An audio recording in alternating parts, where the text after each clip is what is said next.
सभी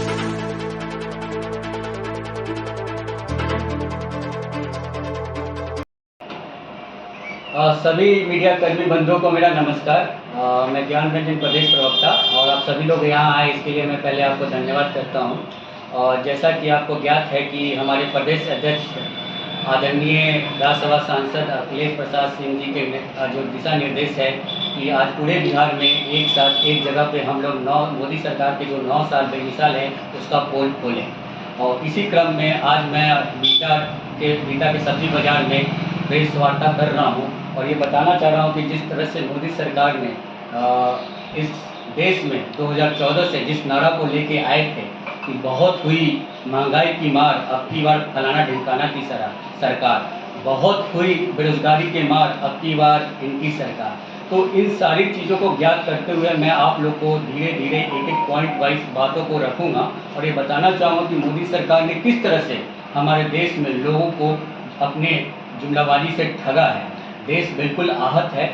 सबसे पहली बात है कि जिस महंगाई का नारा लेके वो आए थे, आज इस देश में जो 2014 में जो गैस सिलेंडर, घरेलू गैस सिलेंडर थी 450 के करीब थी, लेकिन आज देश की जो गृहिणियाँ हैं, जो महिलाएं हैं, जो किचन में रहती हैं, उन्हें पता है कि आज गैस सिलेंडर 1100 के करीब है, लगभग दुगना से भी ज़्यादा। तो ये जो महंगाई है ये केंद्र सरकार द्वारा, मोदी सरकार द्वारा कृत्रिम आर्टिफिशियल महंगाई है जिसको रोका जा सकता है। ठीक इसी तरह आप अगर ये देखेंगे तो पेट्रोल और डीजल की कीमतें भी रेगुलेट की जा सकती है, कंट्रोल की जा सकती है। इसी पेट्रोल की कीमतें जब 70 रुपये थी और 5 पैसा और 10 पैसा बढ़ता था तो देश में तमाम बीजेपी के नेताएं लेकर पेट्रोल पंप पे हंगामा करते थे, गैस सिलेंडर लेके माथा पे घूमते थे।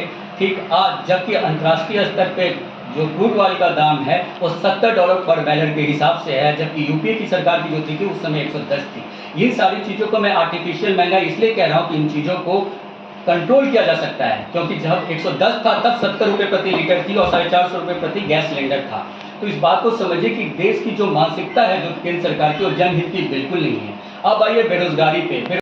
जिस तरह से हम विपक्षी एकता की मीटिंग की बात करते हैं और विपक्षी एकता की बात करें, सीधा सा एक सिंपल सवाल है, देश में जो इलेक्शन होता है वो सांसद का होता है। यूपीए 1 का एग्जाम्पल 2004 में आप देखे होंगे कि यूपीए 1 में भी हमने कोई चेहरा नहीं था, दूल्हा नहीं था, पहले हम पूरा नंबर पार का है। जब नंबर मिल जाएगा तो सारे विपक्षी दल के नेता मिलेंगे और दूल्हा को तय कर लेंगे, तो खरीद पुख्ता होना चालू हो जाएगा। तो नहीं, ऐसा तो बिल्कुल नहीं। हम भाजपा की तरह नहीं है, हम भाजपा के लाइन पे भी नहीं है और भाजपा की तरह भी नहीं है। भाजपा ने तो पिछले बार ही मध्य प्रदेश हार गई थी और कर्नाटक हार गई थी। हम तो एक तरह से दोबारा इतिहास रच के जीते हैं। कर्नाटक में कभी भी 5 साल के बाद सरकार रिपीट नहीं होती है, लेकिन अगर सही मायने में देखा जाए तो हमने 5 सालों में बाद लगातार दूसरी बार सरकार कर्नाटक में बनाया है।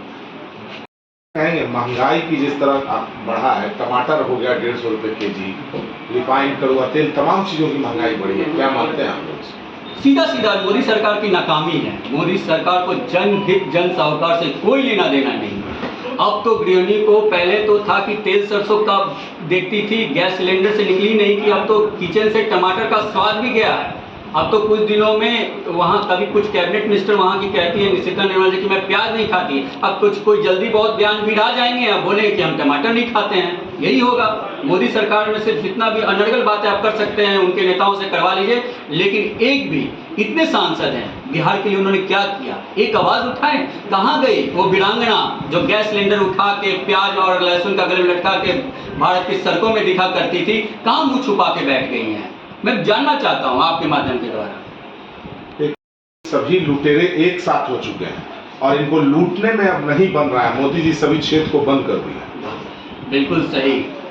मैं बताना चाहता हूं, मोदी जी ने जिस बात को जिस जगह से कहा था वो मध्य प्रदेश था और देश में व्यापम घोटाला से बड़ा कोई घोटाला नहीं हुआ जिसके एक एक आरोपी जिस संदेशास्पद में अननेचुरल डेथ हुआ उसका अभी तक कोई रिकॉर्ड नहीं है। जिस रिकॉर्ड की आप बात करें, देश में सबसे बड़ा जो घोटाला हुआ है नोटबंदी का घोटाला हुआ है, ये पूरे दुनिया का सबसे बड़ा घोटाले में से एक है।